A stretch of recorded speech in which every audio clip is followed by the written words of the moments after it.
Where did we leave off last time?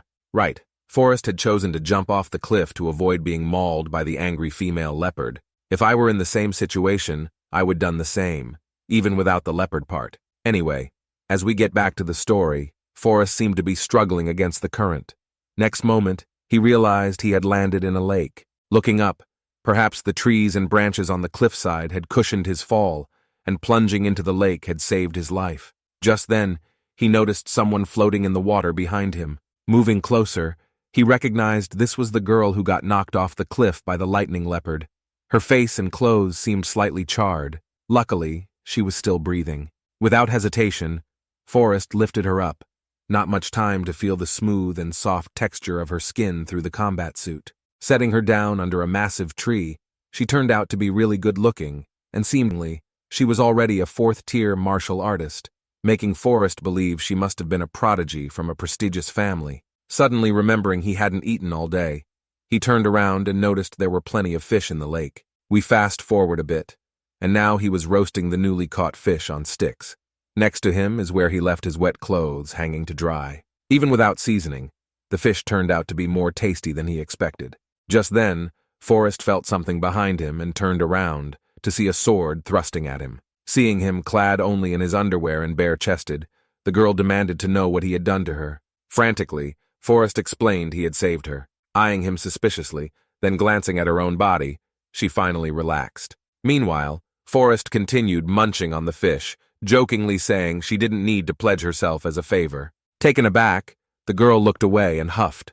However, Forrest wasn't bothered, even complimenting her for having a good voice. He then handed her a freshly roasted fish. The girl hesitated but eventually took a bite. Forrest then introduced himself, and after the girl found a spot to sit, we learned that her name was Laura. She then asked Forrest what he wanted, saying how she didn't like owing anyone. She tells him to state his desires, and then they could part ways after, or else she hinted she might have to kill him.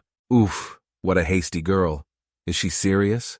Forrest thought to himself. He thought for a bit, then suggested how about letting him become just as strong as her. However, this was met with a harsh critique from her saying Forrest lacked talent, causing him to stumble and tears to well up in his eyes nearly. Talk about a smackdown, am I right? As dusk fell, Laura, still clutching her long sword, settled down at a nearby tree to rest. Meanwhile, Forrest, sitting nearby with sparks in his eyes, hadn't forgotten about the lottery draw he earned from killing the martial artist that morning. The familiar interface of a large spinning wheel appeared once again. Forrest struck a dashing pose, held his breath, and watched the wheel begin to spin. Excitement surged through him as he prayed to the RNG god for a weapon. The pointer on the wheel slowed down, seemingly about to stop on the Federation coins, prompting Forrest to curse loudly. However, in a stroke of luck, the pointer twitched slightly and landed on the jackpot. The system then announced, "Congratulations, Master. You've won the jackpot. The wings of 100 birds." Overjoyed, Forrest couldn't help but hug and kiss the interface. Turned out, this jackpot was a technique card, created by martial artists of the 6th tier or higher. These cards contained the essence of a martial skill and allowed the user to fully master the technique. Furthermore, they came in 4 levels, with higher levels having greater power. Initially disappointed to see it was merely a bronze-level card, which happened to be the lowest level, and it was also a spear technique, one of the harder techniques to use too. However, Forrest's mood lifted when he noticed the number 1 on the card. Turned out, this wasn't just any card, it was a growth technique card, even more precious than a diamond-level card. These cards allow the technique to level up alongside their user. His initial disdain turned into affection as he kissed the system screen once again. Now, all he needed was to find a long spear. Laura was roused from her rest by Forrest's incessant giggles. She approached Forrest, looking at him as if looking at an idiot. Suddenly, she turned her gaze sharply in one direction and asked if he heard anything. Straining his ears, Forrest also heard something. Perhaps there's an adventure team nearby. Remembering a previous encounter with such a group, they couldn't risk assuming whether these newcomers were friends or some naughty enemy. To be safe, it's best to leave the area. But Laura was too weak to even stand. Having spent the day with her, Forrest had begun to understand her temperament. He bent down in front of her, prepared to carry her on his back. Laura was clearly reluctant, prompting Forrest to playfully scare her into compliance. As he hoisted her up, Laura's face became slightly blushed, As they hurried away, the group found the already extinguished campfire and knew there were people nearby. The guy leading the group let out a sinister smirk as he ordered them to find them and kill them.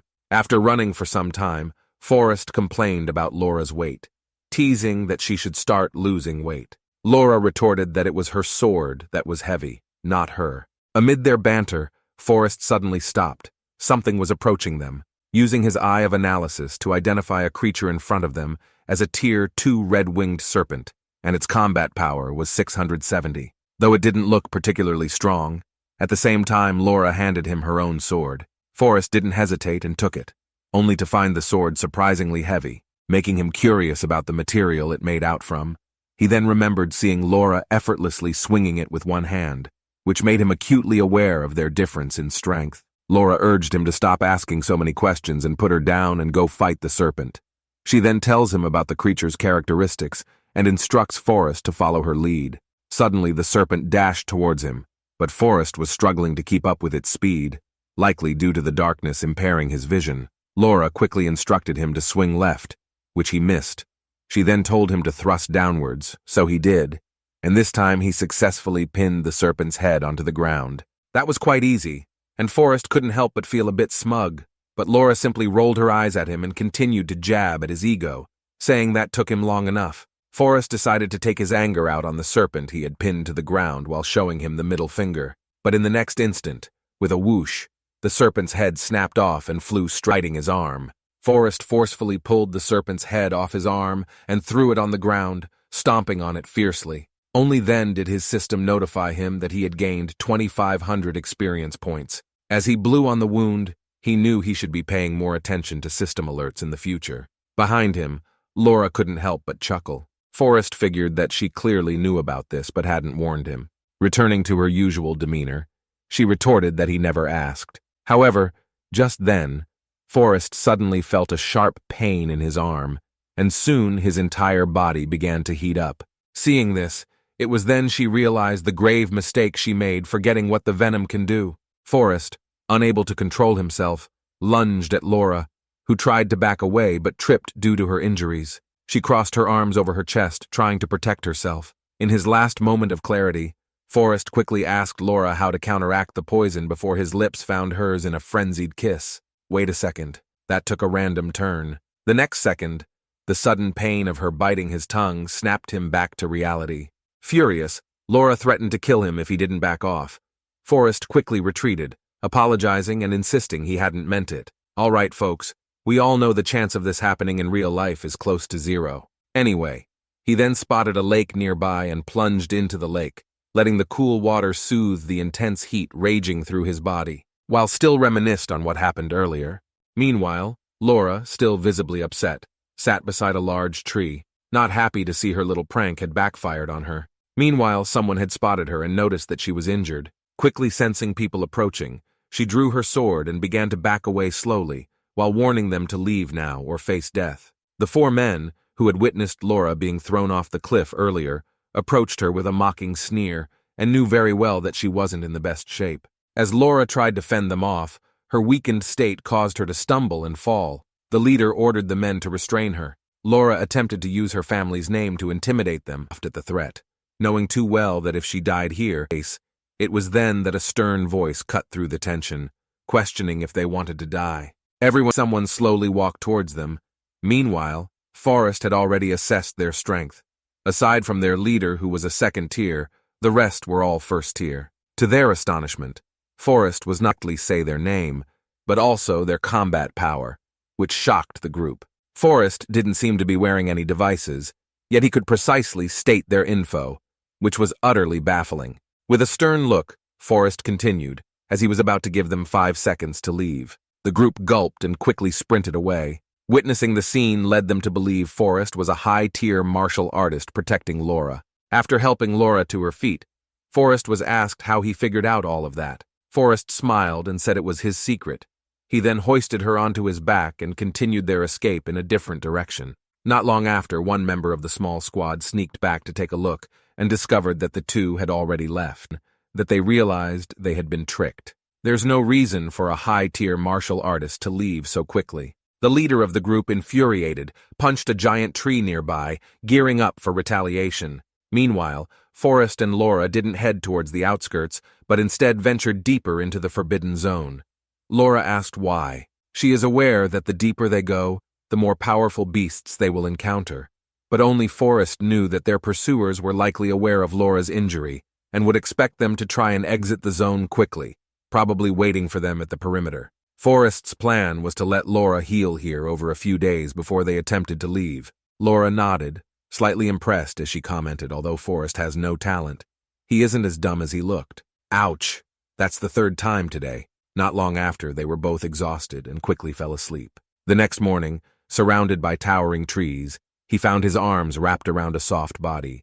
He jolted, and just as he expected to not make it out alive today, Laura's eyelashes fluttered, and Forrest braced himself. The next moment, Laura's eyes snap open, sensing an evolved beast nearby. Forrest looked ahead, but saw nothing, but Laura said she could smell it. As they cautiously moved out, after a night's rest, she was able to walk, though she needed another 2 days to fully recover. She handed her weapon back to Forrest, noting that the nearby evolved beasts were all at least second tier, perfect for Forrest to improve his combat skills. Their first encounter was with a second-tier saber-tooth boar, boasting a combat power of 800. Laura explained its characteristics and its weaknesses, and under her lead, Forrest quickly killed it. Time flew by, and quickly 2 days passed. Forrest, wielding Laura's long sword and following her guidance, had killed 30 evolved beasts, raising his level to 9. He marveled at how well Laura, being so young,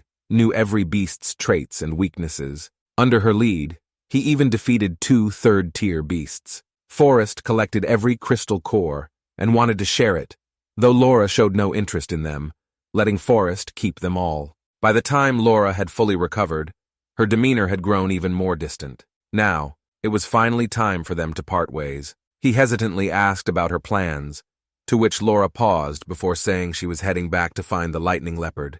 Just as Forrest waved her goodbye. Well, do you remember the awkward moment when you said goodbye to someone, but ended up walking the same way? Yeah, it happened here too. Despite the awkwardness, Forrest was surprised that she still wanted to go for the leopards. Moments later, she tells him that she won't fail this time. As she walked ahead, Laura suddenly turned around and told him that the next time they met, if he was still weaker than her, she might kill him. Forrest was taken aback. What the hell was wrong with this woman? Why was she so violent all the time? Nonetheless, Laura then leaped into the air and Forrest called out to her, asking where is she from. Moments later, a faint sound echoed from a distance. The sanctuary, she replied. Forrest shook his head, slowly making his way toward the perimeter, walking cautiously and looking all around. Perhaps after all these days, those people would have left by now. Just as he thought this, a massive sword swung towards him. Forrest quickly bent down to dodge. A tuft of his hair was sliced off in the process. Forrest swiftly countered with a slash of his own, only to see that it was a member of the earlier adventure team attacking him. The guy was surprised to see Forrest was the only one, but he was not about to let Forrest go. Glancing around, Forrest didn't see anyone else, and knew he needed to get rid of this guy quickly before they came over. The guy unleashed a bronze-level technique, making his giant sword seem to transform into a serpent's shadow, striking at Forrest. Forrest blocked with his weapon, but the impact sent him flying several meters. Although he had learned he was without his spear. The good news is, his rage gauge was now at 90%. The guy looked down scornfully, spotting Forrest was not as a high tier, but merely as an entry-level who hadn't learned any techniques. The guy charged again, however, after the recent battle against numerous evolved beasts. He is so much more skilled now that he quickly blocked the attack, just enough to fill his rage gauge to full. The system then prompted whether to use the boost, and Forrest quickly confirmed. In the next second, Forrest unleashed the forbidden technique. Not gonna lie, guys, I don't even know what he named this technique. Maybe the future offspring destroyer, the egg cracker, or perhaps the family tree chopper. Either way, he aimed a kick at the guy's crotch. Seeing the attack, the guy sneered and taunted. Is that all you got? Quickly, he reached to block the kick with his hand. However, he was caught off guard when a loud crack sounded from his hand, and every bone in his hand shattered. In the next moment, a more painful event occurred. Let's just say his egg cracked. I mean eggs. Plural. The weapon slipped from his hands, and he fell to his knees. Forrest gave him no chance, quickly swinging his weapon to finish him off. With that, Forrest advanced to level 10 and unlocked a new skill, Explosive Anger. Using it would significantly increase his strength, speed, and stamina for 10 minutes, though it would leave him extremely fatigued for 5 minutes afterward. Forrest was excited seeing a new skill. He then allocated all his potential points to speed.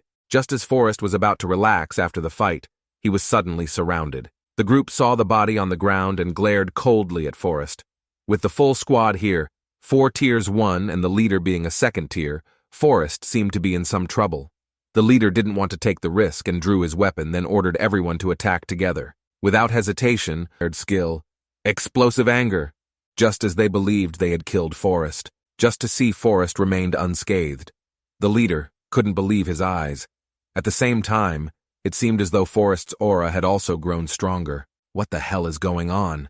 Before he could react, Forrest had vanished from the spot, prompting the group to frantically search in different directions. Forrest, meanwhile, hid behind a tree, knowing that even with Explosive Anger, he couldn't take on 5 of them at once. He planned to get rid of them one by one. Seeing one of the men wielding a long spear, he knew who was going to be the first and snapped the spear wielder head before he could react, picking up the spear and sheathing his sword.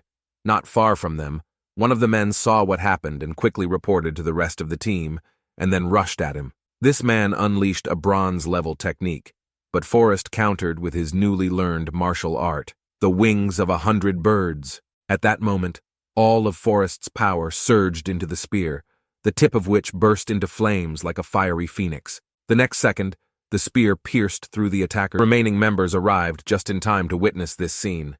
They were shocked and knew they couldn't hold back. As the 3 of them used their techniques, they lunged at Forrest all together.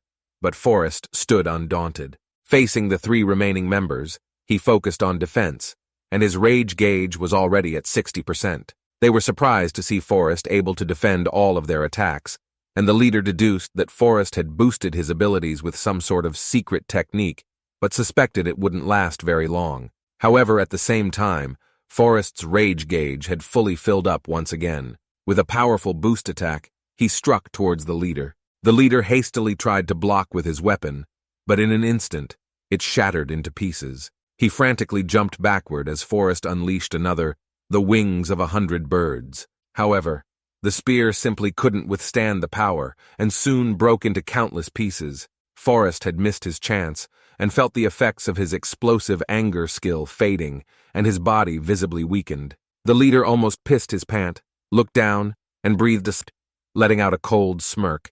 He picked up the nearby spearhead from the ground, and lunged toward Forrest. Just then, a streak of red light stopped him. From a distance, a figure approached, dressed in a lab coat, glaring coldly at the leader. She then questioned, who gave him the courage to attack a student of her academy? The leader was momentarily confused and wanted to ask who the woman was, only to be told he didn't deserve to know and had 3 seconds to run. The 3 of them looked at each other and quickly ran away in panic. Looking at the woman in front of him, he finally realized that this beautiful school doctor was actually a 4th tier. The woman's demeanor changed as she turned to Forrest, playfully licking her lips, no longer calling him Little Forrest, instead called him Big Forrest. She was also surprised and quite impressed that Forrest nearly wiped out the entire adventure team. She winked at him and flirtatiously added, "You're quite fierce, I like that." Forrest, now familiar with the school doctor's temper, changed the topic and asked why she was there. She tells him that she is the school doctor, naturally. She came to treat the students.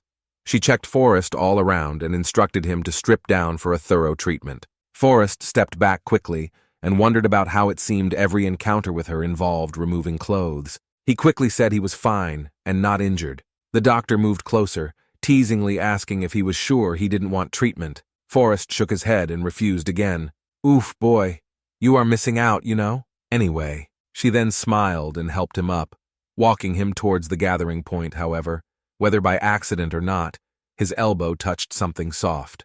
Not far away, the teacher began to tally the crystals collected by the students, nodding with satisfaction at their achievements. However, they were one person short. Chubb had relied on what happened, and how they had encountered a 3rd-tier giant python, and Forrest had run into the forbidden area. Flit, standing nearby, was sure Forrest was dead, which led to a rebuke from the Chubb saying how Filt had run away like a wuss earlier. The teacher quickly intervened to stop the bickering, while most of the other students didn't seem to care whether Forrest was dead or not. After a short while, the dude who got his ass kicked by Forrest just a couple days ago became impatient, insisting Forrest was surely dead, and there was no point waiting.